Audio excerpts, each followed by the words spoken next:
बिल्कुल। डॉक्टर रवि यादव, मैं पहले आपके पास आऊँगा। जैसा अभी उन्होंने कहा कि पूरा आंदोलन कोई सुप्रीम कोर्ट के खिलाफ नहीं था। ये मामला सरकार का है, जिसको चुनाव लड़ना होता है, जो सामने चुनाव में जाते हैं, जो बातें भी करते हैं। तो ये आज का जो कॉल थी, बड़ी ही बहुत ही शॉर्ट नोटिस की कॉल थी और अचानक उसको जो समर्थन मिला, और यूपी, बिहार खास करके अगर हम माने, तो ये समर्थन को देखते हुए आगे आने वाली राजनीति को आप किस रूप में देख रहे हैं? जी, डॉक्टर रवि यादव। नमस्कार अमरीश जी, आपको, को पैनलिस्ट और सभी दर्शकों को। बहुत अहम है आज का जो बंद है। मुझे याद आता है परवीन शाकिर का एक शेर है कि मसला जब भी चरागों का उठा, फैसला सिर्फ हवा करती है। मैं ये देख रहा हूं कि 2 अप्रैल 2018 से पहले शायद ये कल्पना करना संभव नहीं था कि दलितों के द्वारा कोई बंद का आह्वान किया जाएगा और भारत बंद हो जाएगा। और फिर आज राजस्थान में जबरदस्त बंद रहा है, जबकि राजस्थान में विरोध भी हो रहा था। तो दोनों स्थितियां थी यहां। मतलब जोधपुर बंद रहा है, जयपुर बंद रहा है। जयपुर में अच्छा खासा फ्लैग मार्च वगैरह किया है, मतलब फोर्स ने। इंटरनेट बंद रहा है, उदयपुर में 2 दिन पहले से ही बंद था, दूसरे कारण से बंद था। भरतपुर में जबरदस्त प्रदर्शन हुआ है। तो कई जगह पर हल्की फुल्की नोकझोंक जरूर हुई है, लेकिन कोई अप्रिय घटना कहीं भी नहीं है। नोकझोंक भी खासतौर से बीकानेर में हुई है। आगरा में जबरदस्त रहा है। कुल मिला के ये है जो आपने जिसका जिक्र किया था अभी, आरएसएस के 5 जन के लेख का, सच यही है। कितने दिन तक हम बहस कर सकते हैं वो अलग बात है, इसमें संदेह नहीं होना चाहिए। अभी सिन्हा साहब ने कहा कि उनका जो ब्रॉडर हिंदुत्व का जो एजेंडा है अगेंस्ट मुस्लिम, मैं थोड़ा इस बात से असहमत हूं।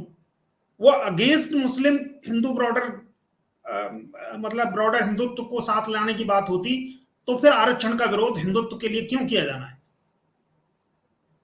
आरक्षण तो हिंदुओं के बीच का है, ओबीसी हिंदुओं में से ज्यादा हैं, ओबी एससी एसटी हिंदुओं के हैं जिनके लिए आप विरोध कर रहे हैं। तो ब्रॉडर हिंदुत्व को अगर साथ लेके आना है तो आप इनको दीजिए अधिकार, क्यों नहीं देना चाहते हैं? फिर क्यों बाण व्यवस्था की बात करते हैं, क्यों उनको छोटा दिखाना है? असली बात यह है कि क्या मैं इन शॉर्ट कह दूं कि अब इस अहीर को नमस्ते करनी पड़ेगी क्या मुझे? ये जब कुर्सी पे बैठेगा तो क्या इसको इसको मैं नमस्ते करूंगा क्या? तो ये जो है वो है असली वजह। मुस्लिम टूल जरूर है। मैं किसी हालत में ये नहीं कहता हूं कि मुसलमानों के साथ कोई अन्याय नहीं हो रहा है, खूब हो रहा है, जितना ज्यादा से ज्यादा हो सकता है उतना हो रहा है। लेकिन जितना अन्याय दलितों के साथ हो रहा है, आप अगर उत्तर प्रदेश में बैठे हैं आप देखेंगे, आज भी जी, जिधर मतलब उधर राहुल गांधी गए हैं और पत्रकार पूछ रहे हैं बंगाल की घटना राहुल गांधी से, उस पर प्रतिक्रिया दीजिए। वहां मार दिया गया है फांसी, और मुख्यमंत्री जी जिस जाति पर गर्व करते हैं, उस जाति का मेन अपराधी है, उसको आज तक अरेस्ट नहीं किया गया। उसी पर राहुल गांधी की प्रतिक्रिया है, तीखी प्रतिक्रिया है, मुझे आप डिस्ट्रैक्ट कर रहे हैं, मैं जिस काम के लिए यहां आया हूं उस पर सवाल करिए। अगर कोई सवाल करना है तो यहां से जाने के बाद फिर बंगाल पे पूछना, मैं जवाब दूंगा। तो होता यह है कि यही घटना, रायबरेली की घटना, अगर यहां मुसलमान होता, बहुत बढ़ा चढ़ा के पेश किया जाता, ऐसा लगता कि पता नहीं क्या हो गया है। जैसे आपने अयोध्या का केस सुना, और जिस समय अयोध्या का बिल्कुल। केस हुआ है उसे दर्जनों उसी सप्ताह, यानी रोज 11 से 12 रेप केस होते हैं उत्तर प्रदेश में, लेकिन एक सुनाई देता है, जहां दूसरे हैं वो नहीं सुनाई देते हैं। तो क्यों है ऐसा? वो एक टूल बनाया जाता है। ऐसा नहीं है कि वो अत्याचार जो हो रहा है, जो दलितों के ऊपर, या दलितों को मार दिया गया, जो दलित आप आज जेल में हैं, आप देखिए कितने लोग हैं जो जेल से छोड़े गए हैं, जितने लोग जेल से छोड़े गए हैं अच्छे आचरण के लिए, संस्कारी बताकर। गुजरात से लेकर उत्तर प्रदेश तक आप गिन लीजिए कौन कौन लोग छोड़े गए हैं, और वो कौन हैं? क्या कभी कोई दलित, पिछड़ा, आदिवासी संस्कारी नहीं होता क्या देश में? अभी उत्तर प्रदेश में अगर आप इस सरकार के द्वारा कहें तो मैं अगर सिर्फ 2 ही लोगों का नाम लूं, जो इलाहाबाद में छोड़े गए हैं, उधर अमनमणि त्रिपाठी छोड़े गए हैं, करवरिया छोड़े गए हैं इलाहाबाद में, किसी दलित पिछड़े का नाम गिना दीजिए आपके, एक छोड़ा गया है। गुजरात में बिल्किस के जो जो अपराधी छोड़े गए, सिंगल आदमी गिना दीजिए ना, एक दलित छोड़ा गया है क्या कभी अच्छा आचरण के लिए? इनका आचरण अच्छा होता ही नहीं किसी का। तो अगर मुस्लिमों के खिलाफ ये लामबंदी होती तो निश्चित रूप से दलितों पिछड़ों के साथ भी वही हो रहा होता व्यवस्था के द्वारा जो दूसरों के साथ, यानी हिंदू एकता की जहां बात है वो हिंदू एक है, लेकिन जो हिंदू सच में नहीं है, जो दलित हैं, जो पिछड़े हैं, जो जिनकी अलग आइडेंटिटी है, वो अपने आप को समझ रहे हैं, वो उनको बेवकूफ बनाया जा रहा है इतने दिन से, और उसी को वो समझने की कोशिश कर रहे हैं। मैं नहीं समझता कि अभी समझ गए हैं, लेकिन हाँ समझा जा रहा है। अगर आप इस चुनाव में हरियाणा के आप राजनीतिक परिप्रेक्ष्य में आपने पूछा, बड़ा नुकसान होने वाला है, इसका भी नुकसान होने वाला है। कोर्ट के खिलाफ नहीं आंदोलन, कोर्ट ने फैसला जरूर दिया है, लेकिन कोर्ट के समक्ष जो आप आंकड़े रखते हैं, जो तथ्य रखते हैं, जो बहस करता है वकील, उसके आधार पर कोर्ट फैसला देते हैं। तो आपने जिस तरह की चीजें वहां रखी उसके हिसाब से कोर्ट ने फैसला दिया है। अच्छा, एक बात, दूसरी बात यह है कि अगर कुछ भी एक्ट किया जाना है तो कार्यपालिका ही करेगी, तो कोर्ट से कुछ मतलब नहीं है। यहां कुल मिलाकर सरकार के खिलाफ ही है। और जिस तरह का ढुलमुर रवैया अपनाया गया है, हरियाणा में मुख्यमंत्री सैनी साहब ने प्रेस कॉन्फ्रेंस करके बहुत ही अग्रेसिव रूप से कहा है कि हम इसको लागू करेंगे। अब मैं समझता हूं कि अब यहां फंस गए बुरी तरह से। उत्तर प्रदेश में आप विरोध कर रहे हैं, हरियाणा में आप इसके समर्थन में है कि वर्गीकरण करेंगे।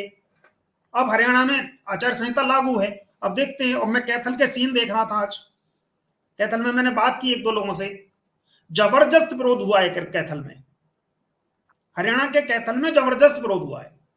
तो आप जिस स्थिति में हैं, आपको एक नीति बनानी पड़ेगी। और अच्छी बात यह है कि वो जो इनका आवरण है वो उतर रहा है धीरे धीरे।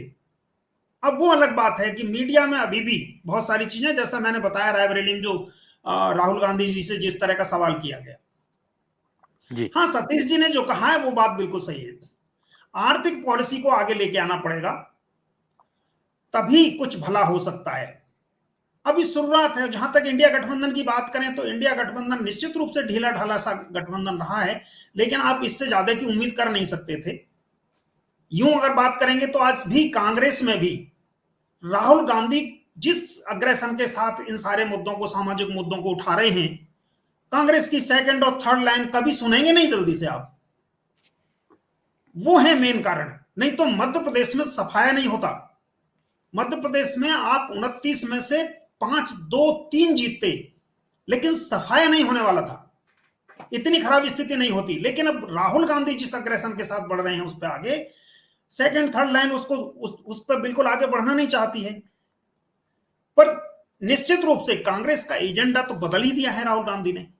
और कांग्रेस के जो लोग हैं आज की तारीख में, मन से या बेमन से उनको सहमत होना पड़ रहा है उनके साथ। और मुझे लगता है कभी कभी इस तरह के बदलाव जब होते हैं तो थोड़ा समय लगता है, और वो समय लग रहा है। लेकिन मोटे तौर पर राहुल गांधी क्योंकि स्थापित लीडर हो चुके हैं भारत, मतलब कांग्रेस के, और निश्चित रूप से विपक्ष के भी, तो उनके विचार इस समय बहुत मायने रखते हैं। इस चुनाव में भी मुझे लगता है महाराष्ट्र में तो भारी नुकसान होगा। अभी जो भी सिनेरियो अचानक से आया है इनके साथ, चाहे वो उत्तर प्रदेश में जिस तरह का इलाहाबाद हाईकोर्ट, मतलब लखनऊ बेंच का जो फैसला था हाईकोर्ट का शिक्षक भर्ती का, फिर चाहे लेटरल एंट्री का मामला है, चाहे अभी का।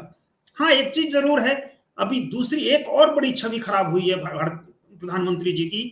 प्रधानमंत्री जी के पास जो उनका जो कट्टर समर्थक है, उसके पास मजबूत प्रधानमंत्री होने की जो छवि है, वो उसके लिए भी बहुत सारे कट्टर समर्थक हैं। और वो मजबूत प्रधानमंत्री होने वाली जो छवि है वो दरक रही है, बुरी तरह से। एकदम सही कहा।